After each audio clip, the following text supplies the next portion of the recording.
پھر میں اچانک ہی اپنی بیماری سے باہر نکلنے لگا تھا۔ میری دوائیوں میں کوئی تبدیلی نہیں کی گئی تھی۔ پھر یہ کیسے ممکن تھا؟ ڈاکٹر حیران ہو کر میری طرف دیکھ رہے تھے۔ میں خود بھی اپنے ذہن پر زور دے کر یاد کر رہا تھا کہ میں نے اپنی دواؤں اور کھانے میں ایسی کون سی چیز شامل کی تھی جس کی وجہ سے میں بیماری سے نکل رہا تھا۔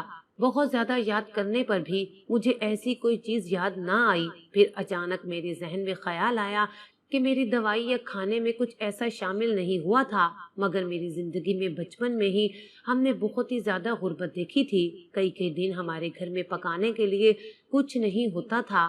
ہم رو رو کر بھوکے سو جایا کرتے تھے، اور آج مجھے میری قربانیوں کا صلہ مل رہا تھا۔ میری ماں کی دعاؤں کا نتیجہ تھا کہ میرا کاروبار آہستہ آہستہ ہمیں نفع دینے لگا۔ پھر ایک وقت ایسا آیا جب کاروبار عروج پر پہنچ گیا تھا۔ مجھے ایک لڑکی پسند آ گئی، وہ بھی امیر خاندان سے تھی۔ جلدی ہم دونوں کی شادی ہو گئی اور ہم دونوں نے عملی زندگی میں قدم رکھ لیا۔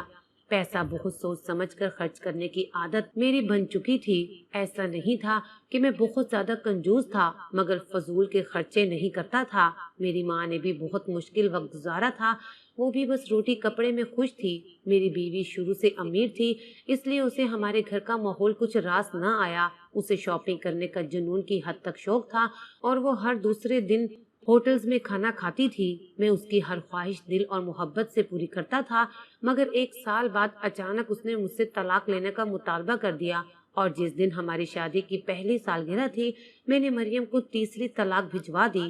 اسے طلاق دینے پر میں بہت زیادہ تکلیف کی کیفیت میں تھا۔ اس سے پوچھ کر تھک چکا تھا کہ آخر اسے مجھ سے مسئلہ کیا ہے، کیونکہ میں اسے بہت خوش رکھنے کی کوشش کرتا تھا۔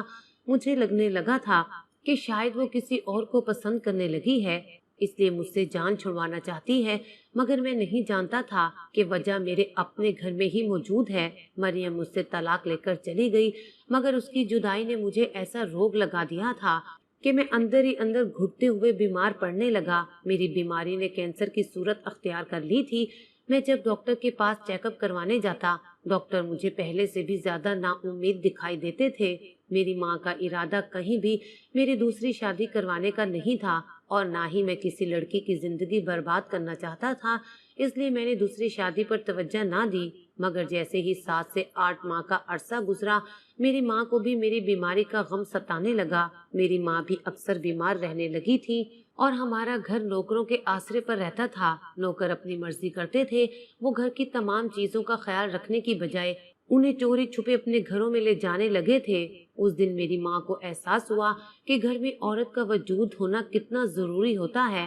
میری ماں نے میری بیماری کی وجہ سے میرے لیے رشتے تلاش کرنے شروع کر دیے، مگر میری بیماری کی وجہ سے کوئی بھی مجھے اپنی بیٹی دینے کے لیے تیار نہ تھا۔ سب کا یہی کہنا تھا کہ جو آدمی زندگی اور موت سے لڑ رہا ہے، اس کی شادی نہ کی جائے تو بہتر ہے۔ مگر میری ماں بہو کے بغیر اپنے گھر کا انجام دیکھ چکی تھی، اس لیے وہ میرے لیے رشتہ دیکھتی رہی۔ اب تو میں بھی لوگوں کا انکار سن کر مایوس ہونے لگا تھا، جب ایک دن میری ماں نے مجھے آ کر خوشخبری سنائی کہ وہ میرے لیے ایک لڑکی دیکھ کر آئی ہیں، اور لڑکی والوں نے ہاں کر دی ہے۔ میری شادی کی تاریخ اگلے ہفتے رکھی گئی، اور اماں سادگی سے کلثوم کا نکاح میرے ساتھ کروا کر گھر لے آئی۔ مگر جب میں نے کلثوم کو دیکھا تو میرے ہوش اڑ گئے۔ میں قدرت کے اس فیصلے پر بہت زیادہ حیران تھا، مگر میں نے اس لڑکی کو کچھ نہ کہا اور اسے اپنے ہم سفر کے طور پر قبول کر لیا۔ میری بیماری بہت بڑی ہوئی تھی۔ ایک دن میں طبیعت خرابی کے باعث لیٹا ہوا تھا، جب میری بیوی آئی اور میرے اوپر سے کچھ گھمانے لگی۔ میں نے آنکھیں کھول کر اس کی طرف دیکھا تو اس نے گھبرا کر ہاتھ پیچھے کر لیا۔ میرے پوچھنے پر اس نے بات بدل دی۔ تب میں نے بھی زیادہ اصرار نہیں کیا، مگر مجھے معلوم نہیں تھا کہ میری یہ دوسری بیوی کیا کرتی پھر رہی ہے۔ پھر روز ہی وہ ایسا کرنے لگی، جب میں سویا ہوا ہوتا تب وہ میرے اوپر سے کچھ گھمانے لگتی اور باہر نکل جاتی۔ میں ہر وقت منفی سوچیں سوچتا رہتا۔ اب مجھے لگتا تھا کہ میری بیوی مجھ پر کوئی کالا جادو کر رہی ہے، جس کی وجہ سے میں ٹھیک نہ ہو پاؤں گا اور جلد ہی مر جاؤں گا، اور یہ میری ساری دولت پر قبضہ کر لے گی۔ آہستہ آہستہ میرے دل میں یہ یقین پختہ ہوتا جا رہا تھا، ورنہ کوئی بھی عورت مجھ سے شادی کرنے پر تیار نہ تھی۔ مگر میں بھول گیا تھا کہ جو غریب اور تنگی میں نے دیکھی تھی وہ کسی کے حصے میں بھی ہو سکتی ہے۔ میری ماں نے میری شادی ایک بیوہ عورت سے کروائی تھی، جس کی 4 بیٹیاں تھیں۔ شادی کے بعد وہ بھی ہمارے گھر میں ہی رہتی تھی۔ میں نے اپنی بیوی اور اس کی بیٹیوں کے ساتھ کوئی بھی فرق نہیں رکھا تھا۔ میری بیوی کی بیٹیوں کو میں اب اپنی بیٹیاں سمجھتا تھا، ان سے بہت پیار کرتا تھا اور ان سب کی تعلیم کا سلسلہ بحال کروایا۔ ان کی ہر ضرورت کا خیال رکھتا تھا۔ بیٹیاں بھی مجھ سے بہت پیار کرتی تھیں۔ وہ مجھے بابا بابا کہنے لگی۔ ہر وقت وہ میرا خیال رکھنے کی کوشش کرتی۔ اگر میں ذرا سی تکلیف میں ہوتا تو وہ اپنے چھوٹے چھوٹے ہاتھوں سے کبھی میرا سر دباتی تو کبھی پاؤں دباتی۔ ان کا ساتھ مجھے خوشی دیتا تھا اور وہ مجھے بہت عزیز ہو گئی تھی۔ مگر میری ماں کو یہ سب پسند نہیں تھا۔ آج کل میری بیوی کی حرکتیں کچھ زیادہ ہی مشکوک ہوتی جا رہی تھیں۔ کبھی وہ کچن میں کھانا بنا رہی ہوتی اور پھر وہ کھانا غائب ہو جاتا، کبھی میرے سر سے کچھ گھمانے لگتی اور پھر نہ جانے کیا چھپا کر گھر سے باہر چلی جاتی۔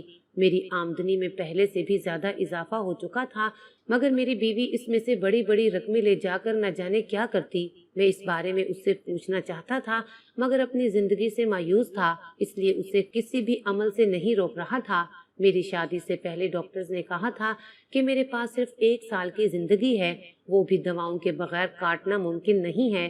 میں تو اسی بات کو سوچ کر پریشان رہتا تھا، کسی اور طرف دھیان کیا دیتا، مگر میری ماں سب دیکھ رہی تھی۔ میری بیوی بہت نیک تھی، وہ نماز بھی 5 وقت کی پڑھتی تھی اور قرآن پاک کی تلاوت بھی روزانہ کرتی تھی۔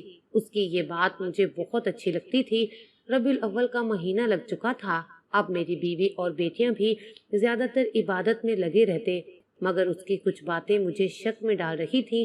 پھر ایک دن جب میری بیوی نے کہا کہ اسے کچھ پیسے چاہیے، وہ ہمارے گھر میلاد کی محفل سجانا چاہتی تھی، تب مجھے اور میری ماں کو غصہ آ گیا کہ وہ عورت ہمارے پیسے ضائع کروانا چاہتی ہے۔ میں نے اسے انکار کر دیا تھا اور پھر اس کے اگلے روز میری ماں نے میری بیوی کو رنگے ہاتھوں پکڑ لیا اور میری بیٹیوں سمیت گھر سے نکال دیا۔ میری بیوی بہت زیادہ رو رہی تھی۔